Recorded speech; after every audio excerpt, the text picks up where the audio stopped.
Good morning. If you're like me, you've always wondered, how do I get tasty, healthy food regularly?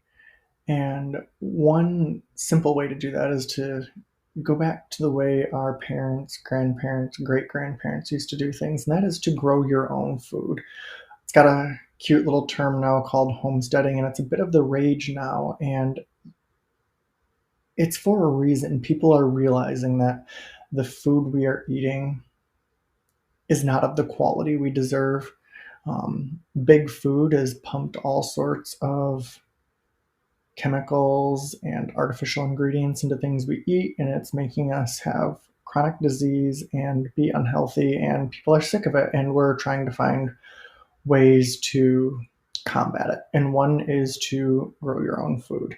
Now, that's a bit daunting, so I've come up with a semi easy path to just get started. You're always going to learn and grow and improve from there, but here's some simple steps on how to get started and begin your journey to eating healthier. So, it's not the Instagram lifestyle. It's hard work, but it's rewarding, and you will be rewarded in terms of your health, longevity, and quality of life.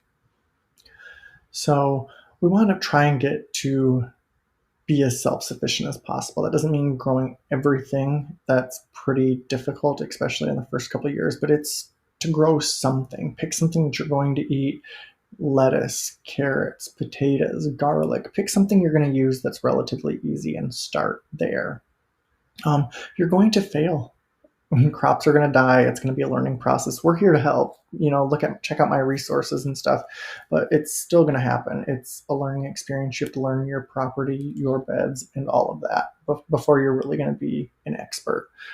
Um, and then nature is not efficient. It's not go go go go go. You have to embrace the seasons, the time frame, the fact that you're not going to get rain when you need it, and you're going to get rain when you don't need it. All of those things are going to happen. So the most important thing is to pay attention. Look at where you want to grow your stuff. How much sun is it getting? Is it draining well? Test the soil. See if the soil is even good enough for growing what you want to grow. If not, add a raised bed and amend the soil so it's perfect for what you want. Um, this is a great test to see if your soil is low in potash, low in phosphorus, low in nitrogen, what its pH is. It'll help get you started. Um, and this is all possible on incredibly tiny lots. You don't need chickens to start, but you can go ahead and put a couple raised beds in and grow all the lettuce you need for the entire year. That is achievable, especially in your first year. Um, Good crops to pick to start: potatoes, green beans, squash, and garlic. All of those are pretty beginner friendly. They're staples of your diet. They're things you use, easy preservation, easy wins. A great way to get started and then grow from there. Um, you can also pick foods that come back every year. Raspberries, strawberries are a favorite of mine. Go ahead and put those in the ground, and you'll get fruit year after year after year with minimal maintenance around the harvest time, and then prep for the next year. You can also plant multiple things in a row. Radishes, put them in the ground, and in 30 days, you're going to have a snack for your salads, or to just go out and pluck and snack on. You can plant them a second time, or you can go ahead and plant something else in that spot afterwards.